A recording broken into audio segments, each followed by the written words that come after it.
Picture the muggy hush of a North Florida evening, tobacco sweet and swamp thick, cicadas sawing through the dark like miniature chainsaws testing their teeth on the night itself. The street lamps along McDuff Avenue glow the color of weak bourbon.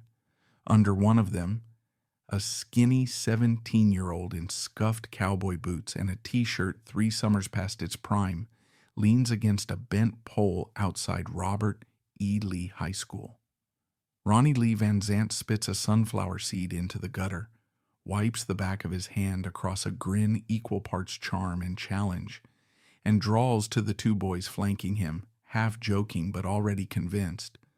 "Boys, I'm not making it past 29, but when I punch my ticket, I'm going out singing louder than 4th of July." He kicks a pebble down the asphalt like he's calling his shot, and the pebble skitters away into folklore. Nobody, least of all Ronnie, can see the runaway freight train of legend already gathering steam behind him, ready to barrel through every dive bar, ball field, and back alley brawl in Jacksonville before rocketing him into the pages of rock and roll scripture. But the air hums with something hot, electric, and impatient, as if the humidity itself is leaning into eavesdropping. Ronnie's origin story begins on January 15th, 1948, in a shotgun house shaded by a single crooked magnolia where you could stand in the kitchen and flick a biscuit clear through the front door if you had a half-decent arm. Jacksonville was still shaking off wartime boom and Jim Crow gloom, a place where freight whistles cut the night, church bells cut the day, and fistfights handled everything in between. Lacey Van Zant, former Golden Gloves boxer, part-time trucker, and full-time storyteller, believed discipline was best administered with a sparring glove. He taught Ronnie how to slip a jab before the boy could read his own name, insisting that a busted lip-built character quicker than a lecture. By 1st grade, Ronnie could roll under a left hook and pop back up laughing, a trick he'd later call ducking the critics. Lacey's lessons might have bruised ribs, but they also forged a steely swagger that made stages feel like child's play. Marion Van Zant, Ronnie's mother, balanced Lacey's tough love with a quiet resilience, a steel rod wrapped in velvet. Sundays meant gospel hymns wafting from the radio and cornbread warming in a cast-iron skillet. Marion listened to her middle son bellow old Hank Williams lines in the tub, splashing water across cracked tile. She pretended annoyance, hollering, "Ronnie Lee, hush that racket," while secretly jotting notes in a weathered diary, January 9th. Ronnie sang in the bath again, high as a skylark, louder than the faucet. Boys got a melody where other folks keep a heartbeat. That maternal prophecy floated through the house like steam, hanging invisible and sweet. West Jacksonville wasn't the kind of neighborhood you find on postcards. Streetlights flickered like dying cigarettes. Stray dogs threaded alleys scavenging for supper. And kids learned early that pride cost blood. Ronnie loved its rough edges. He admired Cassius Clay bobbing and weaving on a black and white TV, considered a boxing career himself, and for a minute nearly chased pro baseball after hammering American Legion fastballs into the night sky like meteorites. Scouts whispered raw power. Ronnie shrugged. Something deeper than trophies tugged at him, an itch scratched only by late-night radio rides with his father. Cabin windows rolled down to suck in piney air and truck stop neon. Together they dial surf through wailing Delta blues, twangy Grand Ole Opry broadcasts, and, crucially, the shimmering shock waves of the British invasion. Each crackle of transatlantic guitar jangle felt like a secret dare. School, meanwhile, served as little more than a stage with better acoustics. Ronnie crooned Hank Snow's "I've Been Everywhere" in class, instead of diagramming sentences, earning himself detentions that doubled as impromptu songwriting sessions. When a teacher crowned him with a dunce cap for belting beer-drinking daddy during long division, he tipped it like a Stetson and took a theatrical bow. He explained later, "I wasn't being disrespectful. I was rehearsing." For Ronnie, knowledge lived in vinyl grooves and the satisfying feedback shriek of an overdriven amp, not in geography textbooks. By 16, he'd marshaled 3 neighborhood misfits, Bob Burns on drums, Gary Rossington on guitar, and Larry Junstrom on bass, into a gang of would-be world beaters. They called themselves Us, because as Ronnie declared under flickering porch light, that's all we got right now, us against the world. The moniker lasted 2 rehearsals before dissolving in arguments about whose garage could withstand the sonic artillery. Undeterred, Ronnie regrouped, lured back Bob and Gary, snagged lanky string slinger Alan Collins, and re-emerged as My Backyard. They practiced till sheetrock crumbled. Cops arrived so frequently that Bob Burns perfected rim shots timed to patrol car tires, crunching the driveway. The neighbors filed noise complaints, but Ronnie considered them reviews. Band names like Cheap Lighters came and went, Noble Five, the Pretty Ones, the Wildcats, the Sons of Satan. Each got test drove at a gig, then tossed roadside when it failed to spark.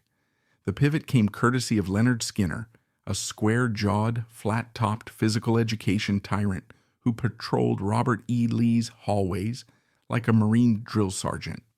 Skinner's strict anti-long hair policy clashed head-on with Rossington's budding mane. Suspension after suspension piled up until Gary quit school altogether in a blaze of adolescent fury. Ronnie sniffed poetic revenge. "Let's slap the bastard's name on a neon sign," he said, half laughing. "Let him try and expel that." Lynyrd Skynyrd became Lynyrd Skynyrd, one vowel tweak away from a lawsuit and a lifetime from obscurity. Practice spaces posed the next quest. One day they rattled the plaster in some patient aunt's living room. The next, they schlepped amps across town to a shed that smelled of cat pee and kerosene. Finally, Ronnie Van Zant steered his pickup down a vine-choked dirt road and pointed at an abandoned wood frame house sagging under Spanish moss. Floorboards squeaked like haunted harmonicas. The Florida sun turned the interior into a kiln. Perfect. "Raise hell here," Lacey said, tossing the keys as if handing over Excalibur. Ronnie christened it Hell House, and from that moment it became an unlicensed conservatory of Southern rock. Weekends found the band sweating through shirts, guitars detuned by humidity, mosquitoes strafing the drums, and Ronnie barking orders through a haze of cigarette smoke, thick enough to carve initials in. He drilled them like a sergeant with a metronome for a heartbeat, insisting each 3 guitar riff braids so tight you couldn't slide a gnat's wing between notes. By 1970, whispers of the Hell House Hurricane tore through roadhouses from Tallahassee to Savannah. Capricorn Records dangled a contract. Ronnie folded his arms, swaggered off the stage at the Forest Inn, and shrugged, "We're 1 chorus shy of dangerous. Wait." Friends called him nuts. He called it patience. For 3 more years, Skynyrd lit up honky-tonks where chicken wire guarded the bandstand and bar tabs seldom got paid. Ronnie studied British groups in secret, dissecting Pete Townshend windmills and Mick Jagger struts, then repackaged that thunder into something swampier, rawer, undeniably his. The big break crashed through the door in 1973 when producer Al Cooper, half genius, half astronaut, caught Skynyrd blowing the roof off the Funocchio Club in Atlanta. Cooper swore Collins' solo on an early version of Simple Man felt like Dwayne Allman wrestling Keith Richards in a storm drain. And by the second set, he was scribbling contract clauses on a napkin. He shepherded them into Atlanta's Studio One. There, on a humid June afternoon, Ronnie flipped a legal pad across the floor, challenging the boys. Play me something that flies. Collins obliged with a liquid cascade in E minor. Rossington traced mournful slide lines. New keys, man Billy Powell painted cathedral windows behind them. Ronnie crouched, scribbled on the legal pad, and stood up 3 minutes later brandishing a lyric that would outlive all of them. If I leave here tomorrow, would you still remember me? Freebird was born faster than a bar fight and destined to last longer than any peace treaty. When pronounced Lynyrd Skynyrd hit, shelves that August, it detonated. DJs spun Tuesday's Gone during dust drives, its slide guitar tears mixing with tailpipe exhaust on lonely highways. Simple Man became every blue-collar father's sermon to a teenage son, and Freebird, that 8-minute talisman, caught like wildfire. Crowds screamed for it before the band even tuned. Ronnie's solution? Either play it or tease them with a grin that said, maybe, maybe not. He also ditched shoes on stage permanently, declaring rubber soles insulation from the good earth's juice. Promoters begged him to reconsider, citing electrocution hazards. He ignored them. Night after night, he grounded himself barefoot on splintered plywood, chasing decibel highs like lightning bugs, daring ceilings to collapse. Fame amplified everything: venues, paychecks, egos, and trouble. Ronnie had married high school sweetheart Nadine Insco back in '67, celebrating with a courthouse soda because they couldn't afford champagne.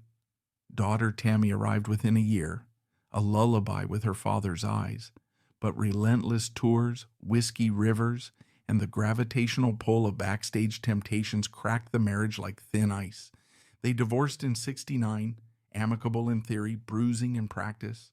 That same summer, Ronnie wandered across a Ponte Vedra beach in frayed jeans and found Judy Seymour shadowboxing the tide. He flashed his half-wolf, half-choir boy smile and promised her, "Stick around, sugar, and I'll write a song to make the stars jealous of your shine." She did. They married in '72. 4 years later, daughter Melody arrived, toddling around tour buses, earmuffs clamped over tiny ears to muffle drums louder than thunder. If domesticity tugged Ronnie toward peace, whiskey, adrenaline, and friction yanked him twice as hard the other way. On a rain-slick night in '75, bored in a Nashville hotel, he hurled a mahogany table through a second-story window to give it some fresh air. Police slapped cuffs on him. He grinned, handed over his driver's license, and quipped, "Frame that, boys, worth more than the furniture." Collateral damage mounted. If Rossington missed a chord, Ronnie smashed a Michelob bottle against his own mic stand. If Collins showed up late, he got a right hook before sound check. The band adopted a code. Today's injury is tomorrow's anecdote, so long as the amps work. The spiral peaked in '76. Collins, blitzed on Seconal and Rebellion, wrapped his Ford Torino around a telephone pole, shredding flesh and reputation. Weeks later, Rossington nodded off on Quaaludes and slammed a brand new Ford Granada into an oak, leaving skid marks on both asphalt and band finances. Cancellations piled up. Insurance premiums skyrocketed. Managers fumed. Ronnie, livid beneath a thin veneer of concern, fined each offender $5,000, a fortune in Skynyrd's books, and marched into Hell House with a notepad. Out came that smell, a swampy dirge dripping with menace. Too much coke and too much smoke. Look what's going on inside you. In the studio, he fixed Collins with a stare that could peel paint, singing into his face, turning cautionary tale into kiss-off. Fans heard moral preaching. The band heard a line in the sand. Ronnie's morbid humor about his lifespan, once barroom banter, started tasting like prophecy. Interviewers asked where he'd be in 10 years. He'd tap ash on a coffee cup and grin, 6 feet down or 10 feet tall on a jukebox. Take your pick. Late-night hush conversations with Judy carried heavier weight. "I won't see 30, darling," he'd murmur, stroking her hair. Just promise you'll play me loud when the house gets too quiet." Judy tried to laugh it off, but sometimes the bedroom lamp flickered right then, and gooseflesh rippled her arms. Summer of '77 arrived thick as molasses. The band wrapped its fifth studio album, Street Survivors, painting flames behind them on the cover, a PR stunt conceived by MCA's art department. Ronnie, front and center, wore a black satin shirt peppered with red roses, looking equal parts Undertaker and flamenco matador. No one flagged the omen, or maybe everyone did and they simply winked at fate. On October 19th, Skynyrd scorched through Greenville, South Carolina, leaving 10,000 fans sweaty and hoarse. The next afternoon, they filed onto a 1948 Convair CV-240, notorious for bulky engines but cheap to charter, bound for Baton Rouge. Ronnie boarded last barefoot, carrying a Bible he'd found in a hotel nightstand, joking it might come in handy. He plopped into a worn seat beside Steve Gaines and ordered rounds of Jack Daniels, toasting to hotter stages and colder beer. At 6:42 p.m., somewhere over Mississippi Delta farmland quilted gold by sunset, the right engine coughed. 10 miles later, the left sputtered like a dying lawnmower. Fuel gauges read 0. The cockpit went silent save for the stall alarm bleating like a goat about to be sacrificed. Keyboardist Billy Powell would later testify that Ronnie grabbed a pillow, strapped it across his face to shield from impact, then announced, calm as a man ordering coffee, brace for the trees. In that moment, he turned half prophet, half captain, claiming the wreck as his stage exit. The plane sliced through pines, cracked apart, metal screamed, instruments catapulted like shrapnel, and at 6:52 p.m. it belly flopped into a swamp outside Gillsburg, Mississippi. Ronnie's skull struck a stump with the finality of a gavel. He was 29 years and 278 days old, 87 dawns short of the birthday he'd predicted he'd never see. Steve Gaines, his sister Cassie, road manager Dean Kilpatrick, and both pilots perished too.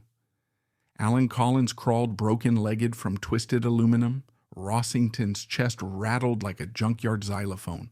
Artemis Pyle, ribs splintered, staggered barefoot to a farmhouse, pounded on the door, and hollered, "Plane crash! Send help!"